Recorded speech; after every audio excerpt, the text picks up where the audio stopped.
Olá, amigos. Sou o professor Francisco Rones. Vamos à questão de número 109 do nosso simulado aberto.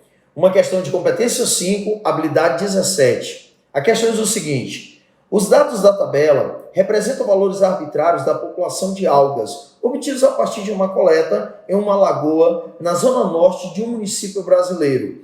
E você tem uma tabela com amostras, a profundidade da lagoa e o número de algas que está sendo considerado aí.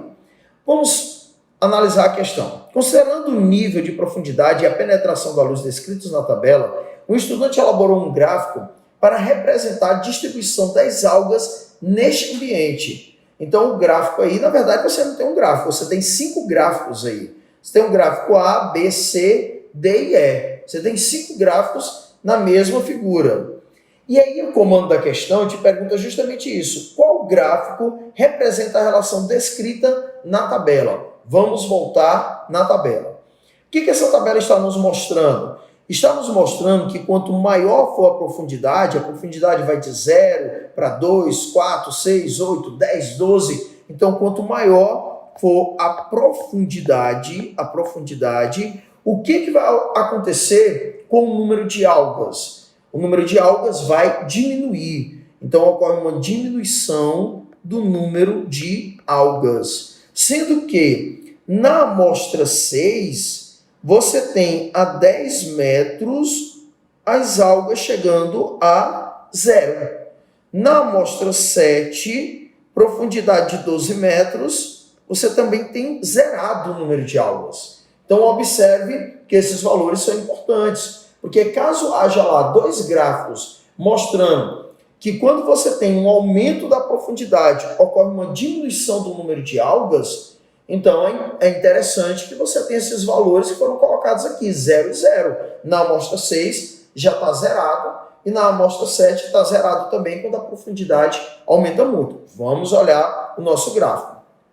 Bom, então aqui nós temos o número de algas, tá? Nós temos aqui o número de algas, que vai de 0 até 14, e nós temos a profundidade no eixo X. Nesse eixo X, nós temos a profundidade que vai de 0 a 2, 4, 6, 8, 10. Então, a profundidade aqui está no eixo X. No eixo Y é o número de algas.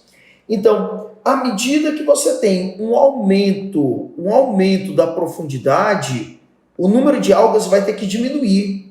Qual é o gráfico que está tendo essa diminuição? Quem está tendo essa diminuição é B e A. B e A, você observa uma diminuição, se bem que em C você também tem essa diminuição, né? Ele aumenta primeiro e depois ele diminui. Mas quem está mostrando que uma diminuição é A e B.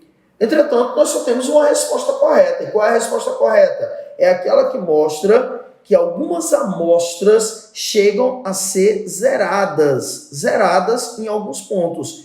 O que mostra esse número de indivíduos sendo zerado é justamente o gráfico A. Então, entre A e B, A é que zera os valores de algas para determinadas amostras, para determinadas profundidades. A alternativa certa, então, dessa questão é a letra A.